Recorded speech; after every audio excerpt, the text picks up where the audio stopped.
Hey everyone, welcome back to another video. I firstly want to apologize to each and every one of you for getting a piece of information wrong about my uh, Blake Lively and Ryan Reynolds piece that I did yesterday.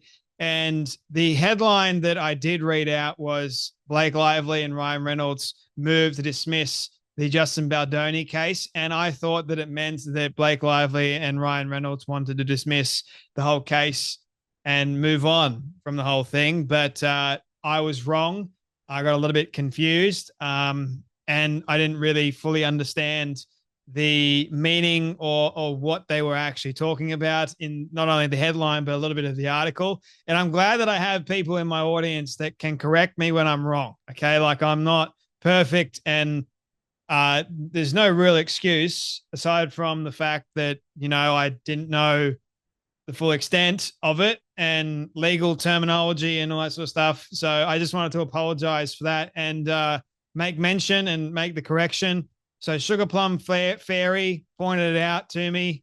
They go, no, mate, you've got that a bit wrong. When the headline says that Lively and Reynolds are seeking to move to dismiss the Justin Baldoni lawsuit, it simply means that Lively Reynolds lawyers will make a motion seeking an order from the judge to dismiss Justin Baldoni's lawsuit against them on the basis that it is not a prima facie case. That is, it has no reasonable prospect of success, not the other way around. Lively and Reynolds are not seeking to have their own lawsuit against Baldoni dismissed, which is what I thought. So thank you, Sugar Plum Fairy. Don't know your real name, but thank you for pointing that out to me and making the correction. And I thought that I would actually make the correction on this show as well. So in a layman's term, seeking a motion to have a case dismissed on the basis that it is not a prima facie case simply means that it would be a waste of court time and resources as well as everyone else's time and money if it proceeded. So it would be better to just dismiss it from the outset if it has no merit.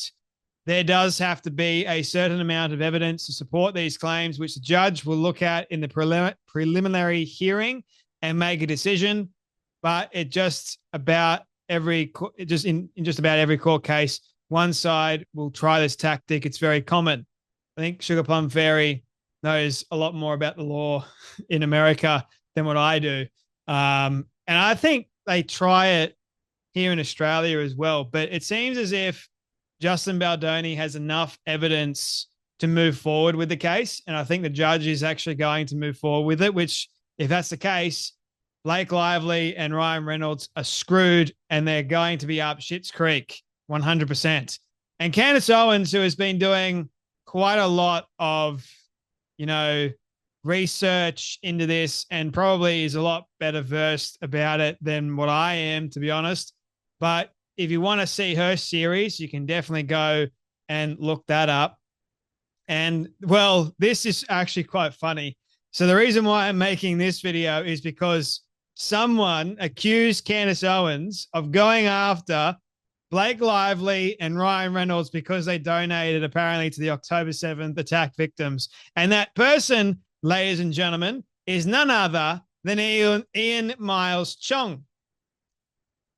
He goes, it should be obvious to anyone that you're just attacking Lively and Reynolds because they donated money to the victims of October 7th.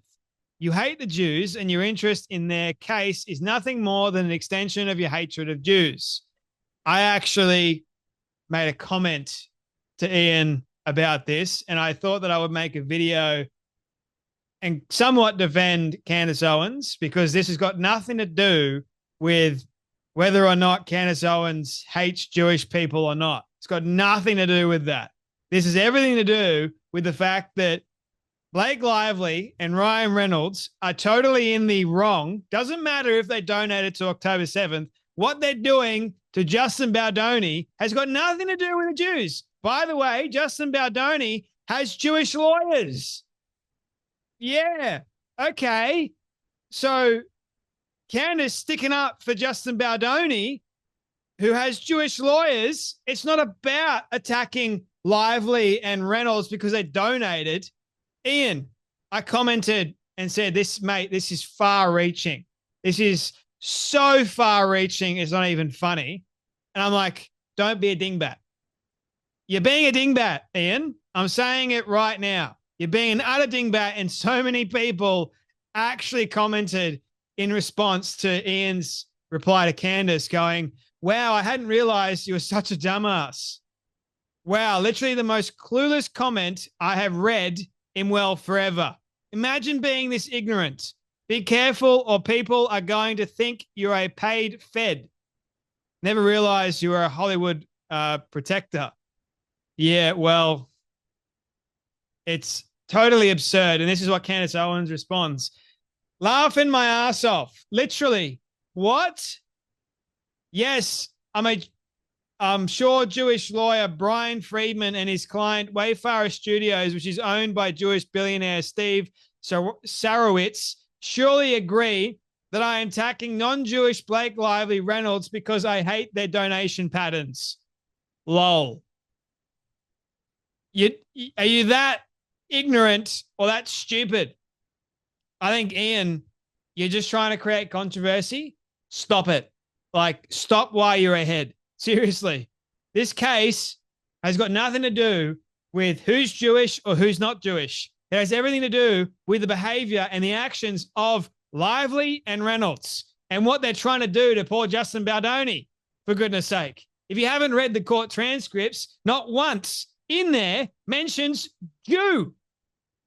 Like, you're insane, Ian. Just because you hate Candace Owens, because Candace Owens has exposed a lot about who you really are, you're having a whinge and a gripe over something you have no right even exclaiming first and foremost, and like, just drop it. Don't even comment stuff like this.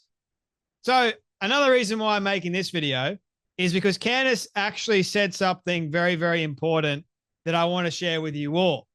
In case you guys were just thinking, oh, why should I care about, the Hollywood elite class? Why should I care? Because you never know that it could happen to you. You just don't know these days. And if it's happening to a good man like Justin Baldoni, mark my words, you've got to be so careful in today's day and age. So Candace says, for any person who thinks the Ryan Reynolds, Blake Lively versus Justin Baldoni case is just about Hollywood gossip, you are doing yourself a tremendous disservice by not reading through the lawsuits. This is definitely worse than the Amber Heard case, which was about two lovers scorned and revenge.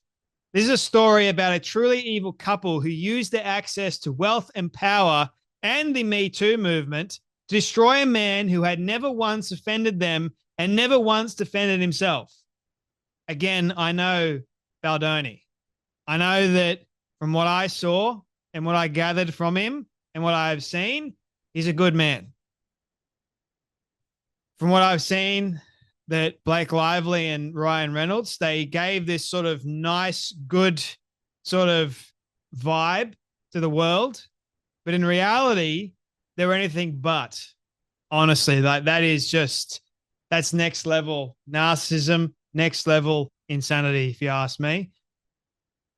So they tried to isolate him by effectively buying off all of his friends, taking over his movie, and staging a cancellation of his entire career, all because Ryan Reynolds was jealous, friends with Taylor Swift, and Hollywood execs in the New York Times got in line with an act of sheer cruelty because they, in a similar way, could and or were unwilling to stand up to friends of Taylor Swift.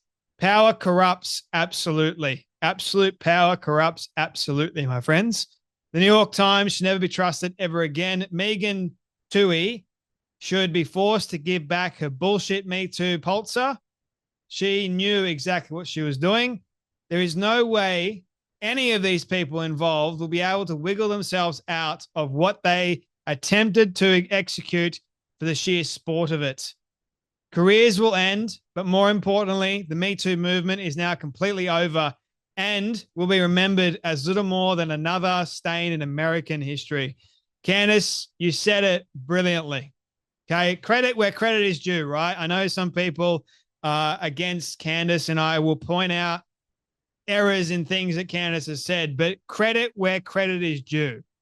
She does some good work sometimes. And this, my friends, she has done some excellent work.